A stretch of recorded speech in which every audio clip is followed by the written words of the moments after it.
Every God of War had power fantasy when it comes to Kratos, meaning that you go into fights and you feel really strong. You feel powerful, you feel like you can take them on, you feel like you can take anything on. No matter how small, no matter how big, it's like Kratos can handle it. So for this game, even though we were changing pretty much everything about the combat, we wanted to make sure that Kratos still felt like he was a powerhouse. The two things that we had talked about early on were like, one, we don't want to make an open world game. Two, we don't want to just mimic Dark Souls. As much as we like that game, there is kind of this interesting loop inside of it that we wanted to capture. That's when we really, I think, started embracing the fact that not all of God of War just has to be charge in, hit, and then sort of wake up after everything's over, right? We just didn't have that strategic element, that cerebral engagement. And all of the pieces that we put together throughout development put the player in a position that they have to think as they're fighting. For this game, he's got a new weapon, his Leviathan axe, and with this weapon we wanted to be a little bit more tactical, still feel powerful at the end of the day, but have a little bit more decision making and a little bit more deliberate actions on the player.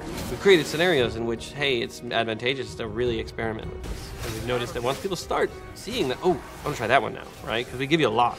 We want to make sure that, hey, when you win this fight, did you win it slightly different than this other player won the fight? Maybe you kicked him into a wall, stunned him, and grabbed him. Maybe you tripped him and then slammed your axe on top of him to split him in half. There's multiple ways to handle enemies this game. But I love the kind of trick shot stuff with the axe. So like throwing and tripping the character and then repositioning myself to put another character between me and the axe, recalling the axe and taking the character from the ground, popping him up, hitting another character in that line from behind, grabbing and then comboing that, launching him up, and then throwing a runic attack on him.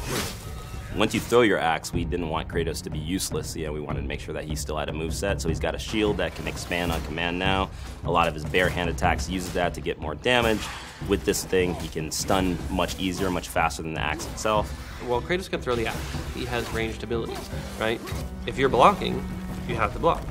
But the addition of Atreus means I can block and actually fire arrows. So I can strategize that I can open somebody up while maintaining some safety and then quickly get in while they're opened up and then follow that up with something. So it gives you a really interesting sense that I can both have an aggressive stance and a defensive stance at the same time.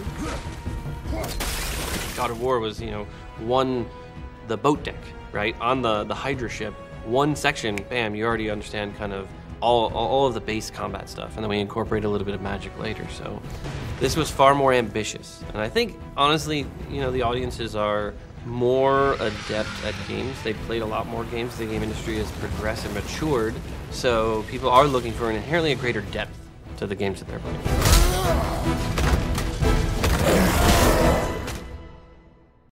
For the players.